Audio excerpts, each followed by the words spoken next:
महाभारत की कहानी, एकलव्य की कथा। यह महाभारत काल की बात है जब भारत के एक जंगल में एकलव्य नाम का एक बालक अपने माता पिता के साथ रहता था। वह अनुशासित बालक था और उसके माता पिता ने उसकी परवरिश अच्छे संस्कारों के साथ की थी। एकलव्य की धनुर्विद्या में बहुत रुचि थी, लेकिन जंगल में इसके लिए साधन उपलब्ध नहीं थे।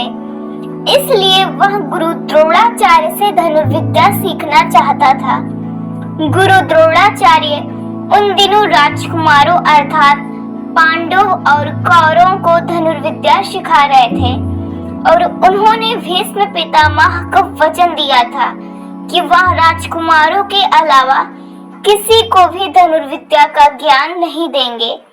जब एकलव्य अपना निवेदन लेकर गुरु द्रोणाचार्य के पास आया तो उन्होंने उसे अपनी विवशता बताकर वापस भेज दिया।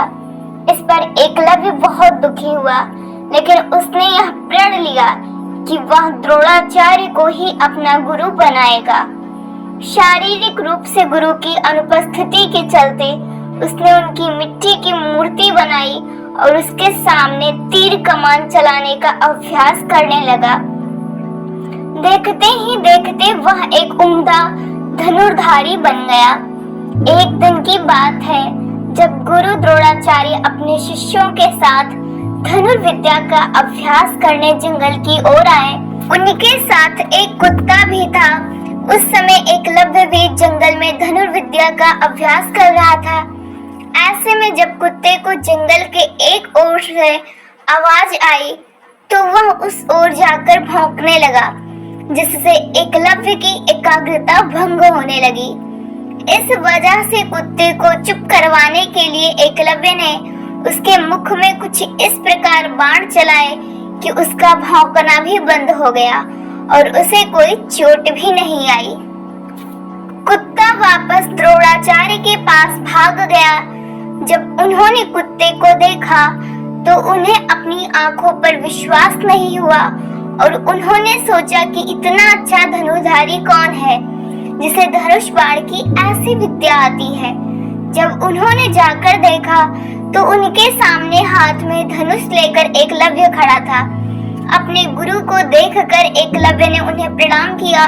द्रोणाचार्य ने उससे पूछा कि उसने यह विद्या किससे सीखी, तो एकलव्य ने बताया कि वह किस प्रकार उनकी मूर्ति के सामने प्रतिदिन अभ्यास करता है। यह सुनकर द्रोणाचार्य आश्चर्यचकित हुए। दरअसल गुरु द्रोणाचार्य ने अर्जुन को वचन दिया था कि उससे बेहतर धनुर्धारी कोई नहीं होगा, लेकिन एकलव्य की विद्या उनके इस वचन में बाधा बन रही थी। ऐसे में उन्हें एक युक्ति सूझी।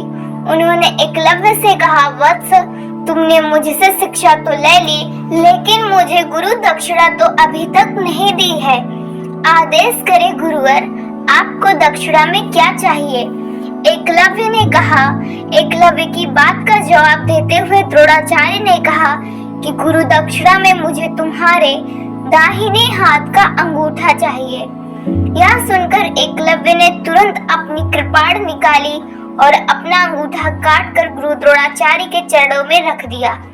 इस घटना की वजह से एकलव्य का नाम एक आदर्श शिष्य के रूप में आज भी याद किया जाता है।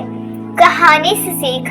बच्चों, वीर एकलव्य की कहानी से हमें यह शिक्षा मिलती है कि अगर हम अपने लक्ष्य के प्रति पूरी तरह समर्पित हैं, तो उसे हासिल करने के बीच में आने वाली कोई भी बाधा अहमियत नहीं रखती।